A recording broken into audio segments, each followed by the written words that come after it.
విశాఖపట్నంలో సినీ పరిశ్రమ అభివృద్ధికి ప్రభుత్వం శ్రీకారం చుట్టిందని మంత్రి గంటా శ్రీనివాసరావు తెలిపారు.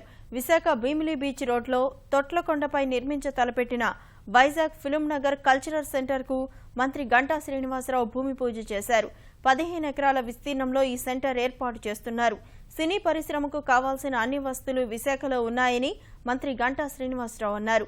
భూమి పూజ కార్యక్రమంలో మా అధ్యక్షుడు రాజేంద్ర ప్రసాద్, ఎంపీ కంభంపాటి హరిబాబు, తెదేపా రాష్ట్ర అధ్యక్షుడు కళా వెంకట్రావు పాల్గొన్నారు.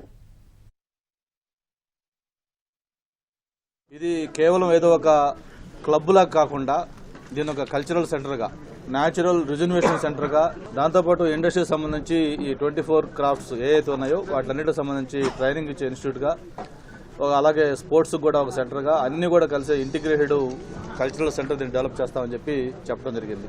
దాదాపు 100 కోట్ల రూపాయల వ్యయంతో ఈ ప్రాజెక్ట్ మొత్తం కంప్లీట్ అయితే 2200 మంది సిట్టింగ్ కెపాసిటీ ఉన్న కన్వెన్షన్ సెంటర్ కూడా కట్టబోతా ఉన్నారు. ఇట్లాగైతే ఈరోజు రామోజీ ఫిలిం సిటీలో all services under one roof కింద ఎలాగున్నాయో అలాంటి సెంటర్గా వైజాగ్ని డెవలప్ చేయమని చెప్పి కోరుతా ఉన్నాను. హుదూ తుఫాన్ వచ్చి ఇవాళ నగరం ఇంత అందంగా ఎంతలో తయారైందో అంత స్పీడ్గాను సినిమా కూడా వైజాగ్లో అందంగా తయారవుతుందని మీ అందరికీ మనవి చేస్తూ 15 ఏకర్స్లో తెలుగువాడు అమెరికాలో ఉన్నవాడు కూడా వచ్చి పలానా ఎఫ్ఎన్సీసీలో పలానా ఫంక్షన్ చూడాలి అని వైజాగ్ వచ్చి చూసే విధంగా ఈ యొక్క కాంపౌండ్ తయారవుతుందని మీ అందరికీ మనవి చేస్తూ